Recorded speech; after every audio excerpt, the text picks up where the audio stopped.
Hi there, Smart Drivers. Rick with Smart Drive Test talking to you today about how to buy a used vehicle. And when you think of going out and buying a vehicle, is this what you think of? Son, I'm a lot of things. Lie's not one of them. Especially not in front of my mammy. Yes, getting swindled at the sleazy car dealership. Well, today we're going to talk to you about some tips and techniques about getting the best car for your money. Stick around. We'll be right back with that information.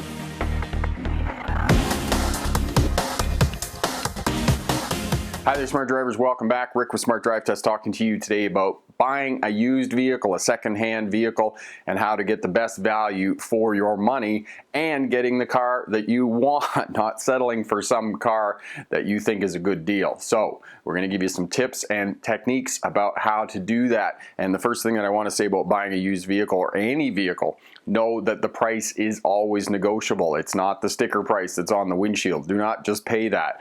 Actually barter and negotiate for a better price. So that's what we're going to talk about.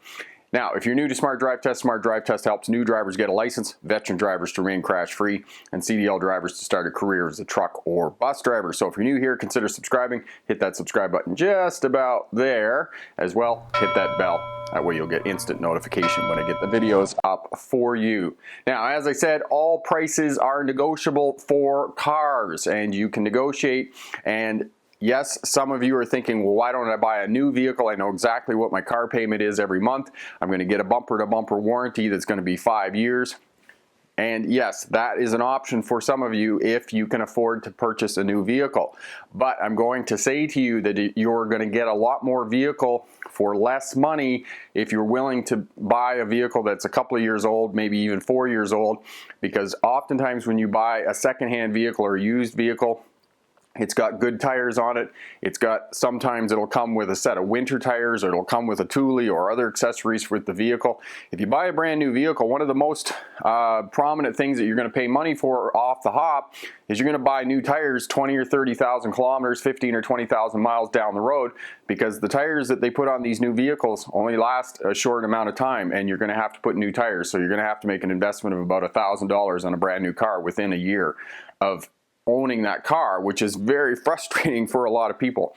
So if you buy a vehicle that's a couple years old, 4 years old, you might even get some warranty left over on the vehicle as well. You're going to spend probably half of what you would for a new car. So think about that in terms of purchasing a secondhand vehicle. You're going to get a lot more vehicle for a lot less money. Now, the first time I bought a vehicle, a long time ago, a couple of decades ago, 1971 half-ton GMC with a 3-in-the-tree manual transmission and an inline-6 motor under the hood.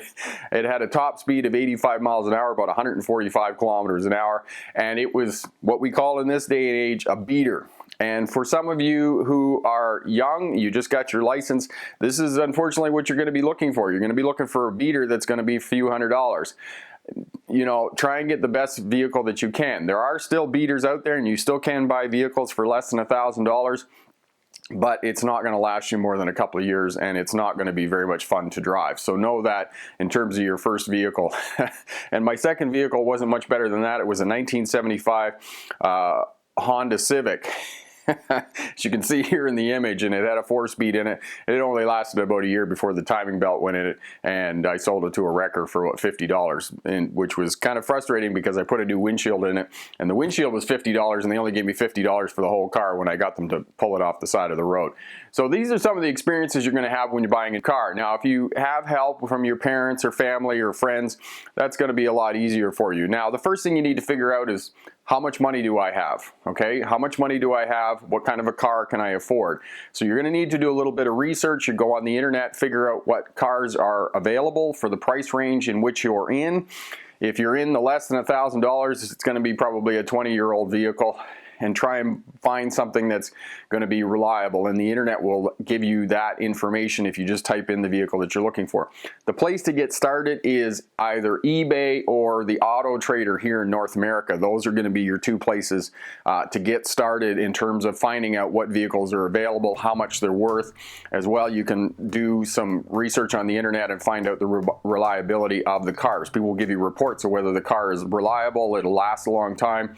Certain things go wrong after a while and those types of things. So Carfax, Blue Book Value, and Auto Trader and eBay. Those are the places that you're going to need to go to start doing your research on your vehicle to figure out what kind of vehicle you're going to, how much money you're going to spend on that vehicle. So for some of you buying, this is not going to be your first vehicle. You're going to have to buy a replacement vehicle. And some years ago, I had a friend of mine who crashed her vehicle and the insurance company wrote it off. So we had to find her a new vehicle.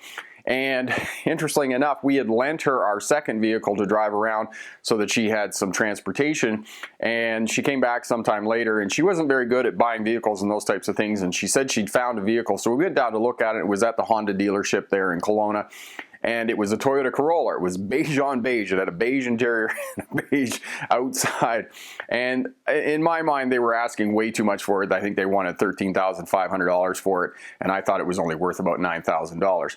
First of all, I knew that this was not the car that she wanted. She was embarrassed that she got into a crash. She was embarrassed that she was driving our vehicle and wanted to give it back to us as soon as possible. So I said to her, I said, listen, this is not the vehicle you want. We're going to offer them a low price. And so when you go into a dealership, what they do is that you go in with the salesperson into his or her office, you make an offer, and then they get up and they go and talk to the manager and they come back. And so this all went down. The salesperson's behind the desk and we said $9,000. The salesperson said, well, I'll have to go and talk to my manager. So he left the room and I said to my wife and my second mom, who was buying the car, and I said to her, he's not going to take it, so we're just going to leave. So he came back and of course he didn't take the deal and we just left, and I just said, okay, fine. So I asked her after we left, what kind of car do you want? She says, well, I want a blue car. That was it. She just wanted a blue car. So I looked around on the internet for a reliable car and I found a Honda Civic that wasn't too far away. It was in her price range and it was blue and it was an automatic. It was a good car. So I went down and it was at the dealership in Penticton. I drove down there, I had a look at it, went through the whole vehicle, did a pre-trip inspection, and this is one of the other things you want to do is do a pre-trip inspection on the vehicle. And I'll put a card up in the corner here for you on the pre-trip inspection and how to do that and make sure that everything's working, make sure it's been detailed properly. What had happened with the Honda Civic, the blue Honda Civic that I'd found, was that it had been owned by a single mom. She had a couple of kids. And when they detailed the car at the dealership, they hadn't cleaned in behind the seats. So I was able to negotiate with the dealership for a couple $100 off the price because it hadn't been detailed.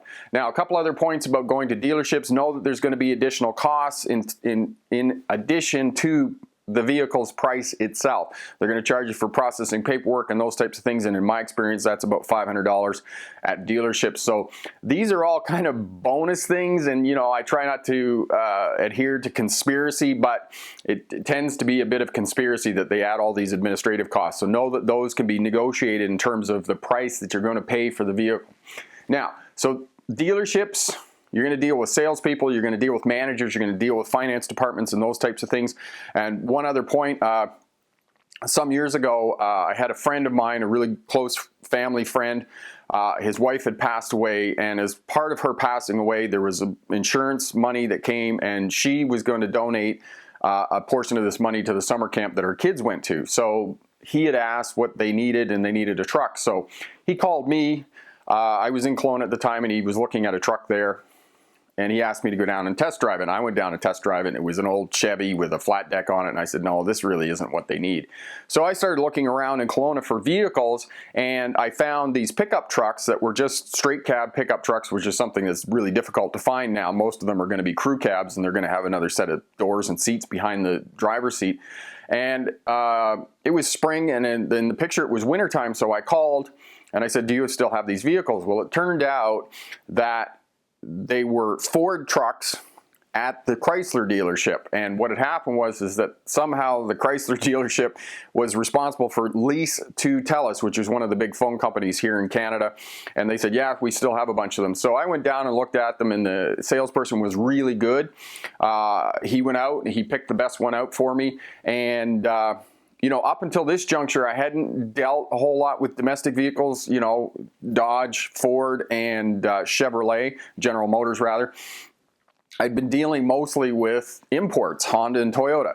And I went in, we took the truck for a drive. We decided that yes, we were going to buy it, and we started negotiating the price. And I sort of went $5,000. They were asking $20,000. I said $15,000, and they were like, yeah. They didn't even balk at it. And sort of when that happens, and you're negotiating prices, you're thinking, oh, I should have started at $10,000 instead of $5,000 lower. So know that in terms of negotiation. And of course, there was the paperwork fee and those types of things, and they agreed. By the time we got done, I think it was about $14,500, everything in for the vehicle, and it was a fairly decent vehicle that we got for them. It was a lease vehicle, and it was fairly good. So make sure that you do a pre-trip inspection. You take the vehicle for a drive and drive it fairly aggressively if you buy it from a dealership and those types of things. And as well, when you do buy it from a dealership, know that once you pay the price, it's very difficult to get anything else out of them once you have finalized and actually paid them the money. Now, the final story that I'll tell you is the buggy. I bought the buggy about 4 years ago, and I bought it privately. And the person that I purchased it from, the seller that I purchased it from, wanted $4,500 originally, and it wasn't worth $4,500. I'd done my research on the internet. I'd driven the vehicle before because I had another Honda CR-V of a similar vintage previously. And I felt it was worth too much money, so I only wanted to pay him about $3,500. But he had a set of winter tires and whatnot with it. And I took it for a drive. It was a good vehicle. It has been a good vehicle for the last 4 years. It's got 325,000 kilometers, 200,000 miles on it now. So it's been a good vehicle. But unfortunately, what had happened was he had smoked in it, and it still smelled of smoke, even though he had tried to detail it. And you can get smoke smell out of cars if sellers have smoked in the car. Use a lot of vinegar and get one of those aerosol bombs from your local auto parts shop and let one of those off in there, and that'll get rid of the smoke smell for you. So you need to do a bit of work. So if somebody smoked in the vehicle, you can get a really good price on the vehicle because they're going to have a hard time selling it. As well, my vehicle is a manual transmission. For those of you who watched other videos, it was a really good negotiating point, and after talking to him for a while and just saying to him, no, I don't want to pay this much for it. And we went over and looked at the winter tires and those types of things. And I said, listen, I'm going to have to put new tires on it because the all-season tires on it that weren't very good. So finally, in the end, after negotiating, after bartering and telling him that I was only going to pay $3,500, and I paid him $3,500 cash, he accepted $3,500 cash because that's what I had in my pocket at the time and what I was willing to pay for the vehicle. So last point on terms of cash. If you're going to a private seller, cash is going to work for you, and it's going to give you some leverage in terms of getting a better price on the vehicle. If you go to a dealership, cash is not going to work for you. Don't let on to the dealership that you're going to pay cash for the vehicle. Let on that you're going to take financing because dealerships get a kickback. They make money from the financing, so know that. So don't let on that you're going to pay cash for it. Let on that you're going to finance the vehicle if you go to a dealership. And also dealerships are going to have warranties and those types of things that you could also consider in terms of purchasing a vehicle. So those are a few ideas, tips and techniques that you can use in terms of purchasing a vehicle. Do your research, figure out what kind of vehicle you want. If you want a blue car, then buy a blue car. If you want an orange car, buy an orange car, because there are tons and tons of vehicles on the market. And if you do a little bit of work, you're going to be able to get the vehicle that you want. And know that this is going to be your second largest purchase next to buying a house.